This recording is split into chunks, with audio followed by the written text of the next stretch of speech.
Hey everybody, welcome back to the channel here. Waynetrammell with eXp Realty. Got my buddy Alec with Guild Mortgage. We're here to talk to you today a little bit about the positives and maybe some negatives of the NAR settlement and what that's going to mean for you, the buyer. And let's get started. Well, good deal. Well, thank you for having me on today, Wayne. So, what questions you have for me today? Well, I tell you what, Alec, one thing that I was concerned about are first-time home buyers and things like that. And I've been hearing some rumors that you're going to be able to allow people to pay out of seller concessions. Is that true? So the sellers have always been able to pay some of the buyers' concessions. There's limits set up by Fannie and Freddie and FHA and all the different lenders, or not the different lenders, but the different organizations out there that set up these programs. But there are already limits set in place. So giving them an additional 3% isn't really going to help them because it's not like they can use that for the down payment. They're required to come to the table with funds for closing, basically having some skin in the game, you would say. I got you. So there's different levels already preset, by the government and the different programs and things like that. So really, we would literally have to have an act of Congress to change that. Then. Not necessarily an act of Congress, but you'd have to have Fannie Mae, Freddie Mac come in and revisit the rules and laws that they've already, or guidelines, I guess they're really called, as to what can change and how that's going to be affected. So, but one thing that will help is, as a buyer, if you wanted to hire an attorney, the seller could pay the commission or the fee to the attorney instead of the realtor. That's one thing that's opening things up and creating a new discussion. So it's a very positive outlook that way. Gotcha. Okay. Well, I will say this. One thing that's positive for buyers is now they can negotiate their fee with their realtor, or at least that's what's being said. Realistically, you could always negotiate that fee, but this opens it up to now where you, the buyer, know that, where you may not have always known that in the past. One of the negatives, though, is kind of what me and Alec were just talking about, where you can't really have it added as a seller concession, so to speak, because those limits are already set. Now, if you don't need closing cost help, then that could be paid as a seller concession. Is that right? I mean, well, according to the guidelines right now, the buyer cannot walk away from the table with cash in hand from the purchase of a home.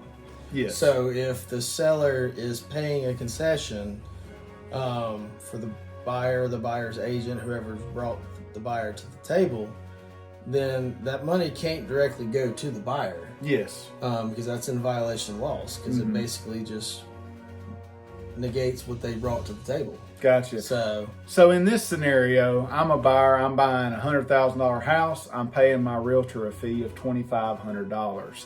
I don't need any closing cost help, I have my down payment money. Can that seller pay my fee to my realtor? Yeah, I don't know why they couldn't. Okay, so that fits in the guidelines of what's already set and everything. Okay, all right. Good deal. All right, so another positive about the NAR settlement with this lawsuit and everything, I believe that this is going to allow you, the buyer, to have a higher quality real estate agent represent you when you do choose to go that route. Because back in 2020, 2021, a lot of people got into the real estate industry because it was like shooting fish in a barrel. There were buyers everywhere, there were houses selling everywhere, and basically you just said, hey, you want to buy this house? Come in here and let's put 20 grand over ask and let's get that house. And, a lot of times that would work. So that's definitely a positive because you're going to now have a seasoned negotiator working for you instead of your brother, sister's cousin. That kind of thing, because it's going to weed out those realtors. Wouldn't you agree with that, Alec? Yeah, I would definitely agree with that because I remember, in 2020, 2021, I mean, it was so busy out there. I mean, you had houses in our area where they're getting 10, 15 offers at a time.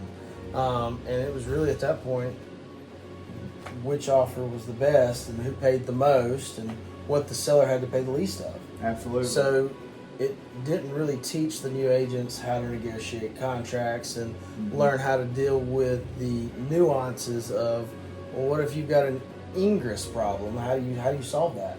Yeah. So now, it it's going to weed out the agents that were literally just came on board just to make money and make as much money as possible. Didn't really care about you as the buyer or the client. Yeah, I agree. Yeah, that's so correct. And so since we're doing positives and negatives, here's the negative to this positive point. So you got to forgive me for that, but hey, it's in the title, so you knew it when you signed on to watch the video. The negative is if you choose to not hire a realtor, like Alex said earlier, you know, maybe you can get that money to be spent towards using a lawyer. That's great, but a lawyer is not going to negotiate for you. So they're just there to look over the contract and help keep you out of, you know, certain pitfalls from that. So basically the negative would be that you as a buyer, somebody who maybe buys a house every 3 to 5, 7, 10 years, are going up against a seasoned negotiator and probably a top producer that's left in the business, you know, because all the other ones have been weeded out. So the people that stay are serious about it, and they're top producers a lot of times, and that's who you're going to choose to negotiate against. That seems like an awful big negative to me. What do you think? I agree. You're definitely, you know, when you're buying a house, you definitely want a trusted professional that's got the experience out there to know how to negotiate a contract that's beneficial for you, the buyer. That way, you know what you're getting into. You're getting something, you're educated along the way on what your options are, what you need to do. They're pulling, a good seasoned buyer's agent is going to pull comps on that house to help you show this is what we need to go in at. You know, whether it's $5,000 over asking because you need $5,000 in closing costs and it's going to appraise for that, and not just because we'll see what happens and the appraisal comes back. Yeah, so absolutely. They're going to know going in if that'll work. Yeah, absolutely. I tell you what, here's a bonus positive that I just thought about while you were talking. It reminded me of something from some agent meetings that I've been in recently. And this positive is when you go to hire an agent to represent you on the buying side, that agent should sit down with you and list out and go over with you what their value proposition is for you. And why they're worth the money that they're asking you to pay. In the past, a lot of times I said, don't worry about it, it's paid for because it would be in the MLS, and so that was already an agreed upon thing, you know, with the sellers and things like that, with the selling agent, excuse me. And so now you get to actually be told why you should hire this person. They're not just a door opener, and they've never really been just a door opener, but that's what people have thought. And now you're going to find out what you're actually paying for. Right. And not only that, you know, a good buyer's agent is going to walk you through the contract and explain each nuance in the contract and why it's important. Absolutely. And now, even so more so than now than ever, you know, when you sit down to pick your buyer's agent, they need to be able to go through this and explain to you, this is what this is, this is what this is, this is why we're doing this, etc., etc. So, you know. Absolutely. I agree, and, you know, they should be able to help you make that offer look the best that it can look and still be beneficial to you, the buyer, because that's who they're there to represent. Correct. So I definitely think that's one of those, an extra positive bonus that we'll throw in there with no negative behind. How about that? Yeah, for sure. It's definitely gonna make things a little bit more beneficial to you because it's gonna make the agent have to be more educated on educating you. All right, y'all. So let's go ahead and talk about some things that we haven't mentioned yet, Alec, and that is this settlement is actually not official yet. That is correct. It's not official yet. The court system still has to decide whether or not they want to accept it or if they want to send back revisions that they want adjusted. And then there's also still a very small possibility that DOJ could get involved and tell them they need to go back to the table just like they did with Keller Williams settlement. Absolutely, that's right. So, and that precedent has been set, like you just said, with Keller Williams. So, if the DOJ isn't happy, hey, you know, they're not going to take their ball and go home. They're going to make you fix it. They're going to step in if they need to. That's it. That's it. From our understanding, though, NAR is working very closely with the representatives to make sure that this settlement does work. So we're working through the nuances to make sure it'll work. Yeah. Another thing that we should also talk about, Wayne, is, you know, each state is going to have to figure out exactly how they want to put this into effect because each state has their own laws. That's Just right. like Alabama's got our own real estate laws here, we're still beholden by the federal laws. So if the federal law doesn't address it, then the states, it kind of comes local, and then we're going to figure out how we want to put it into effect. That's true, and everything that we've talked about in this video today is based on Alabama requirements and things like that, which we haven't really broken anything down specifically, Right. but there are states out there that don't even allow buyer agency to begin with. Before this ruling, this is, they've never allowed it. So, I don't know what kind of changes this would really pose for those states because I don't know their laws. So again, everything we've really talked about today is really more about the state of Alabama. Right. And I feel like we've been pretty general in that stuff. So, you ought to be able to feel pretty good about the information that we've given you, because we've mainly talked about just positive things that you can take away from this settlement if it gets ratified.